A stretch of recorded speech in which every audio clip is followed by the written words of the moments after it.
All right, I'm here for our ongoing coverage of IEM Dallas 2023. I'm here with cadiaN off of an absolutely dominant win over G2. So walk me through what led you guys to completely crush G2, one of the best teams in the world, especially in the second map.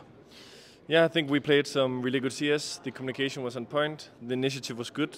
When I was speccing my teammates, we were hitting nice shots. And I think the game plan and the way we predicted the video to go and stuff like this was really good.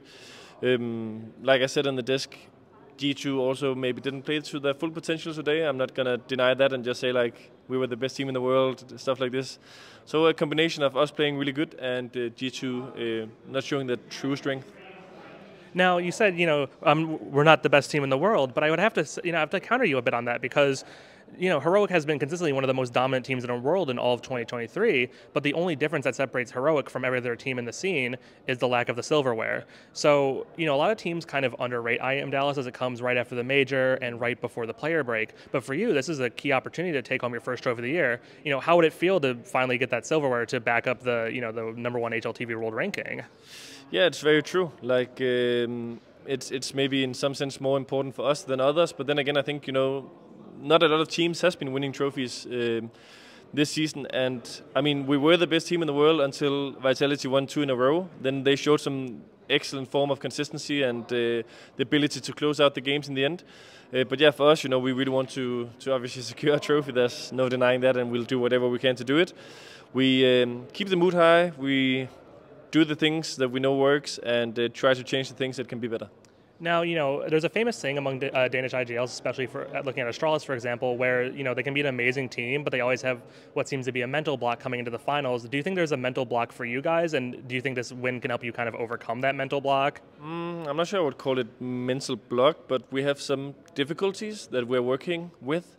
We can definitely play better in finals than we have been. So yeah, we have already been cooking some stuff that we want to try and see if that works next time. Because obviously, like, when we play our game, like, let's be real, who can beat us when we play our game? Like, not any, in my opinion. Like, when we play our best and we're on point, we are unbeatable. But the problem is we've had too many important games where the initiative and the overview and stuff like this has dropped, and then we just become a good team, not an excellent one. I wanted to ask you too, there's an interesting sort of fun fact about this tournament in the fact that depending on how OG versus MOUZ Sports ties up, 5 out of 6 teams in the playoffs of Dallas will be Danish, of the IGLs will be Danish. Do you think, is there a theory about why, Danish IGLs are so dominant at the moment? Is there some sort of holistic explanation for that?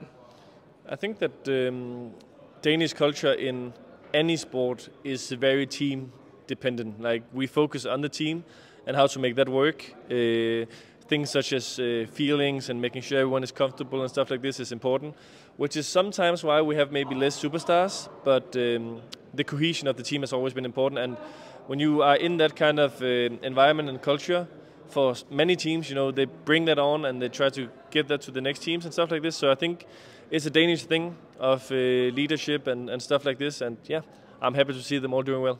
And then one last question for you. So at most events, you sort of play the role of cadiaN the heel, cadiaN the supervillain, cadiaN the lightning rod for all the hatred from the crowd for some reason. Couldn't imagine why. And, with that, we're looking at the fact that, you've played in NA. You were a rogue player for a very long time. The NA fans don't really have that same, globe hate, globe European, ooh, that cadiaN guy. Are you expecting to be heel in the Dallas crowd, or are you expecting to be hero in the Dallas crowd? It's a good question. Like, I remember when we played in Atalanta a few years ago when we won with Heroic, we had really good support. I have a lot of good friends in the US, and yeah, after living in the US for more than 13 months, I hope, but obviously you can never take anything for granted. If the fans will cheer for us, I'm going to give them an even better show. And if they want to be with someone else, we'll see, but I think, we've always enjoyed going to the US. We've always had a good time. When talking about it now, it's like all the good food places, all this stuff. So, yeah, we'll see. I hope that the NA fans will support us. If you had to be the hero or the villain when lifting the trophy, what would you want to be? Hero. So cadiaN the hero on the road to playoffs. Thank you so much for your time. Enjoy the rest of your event.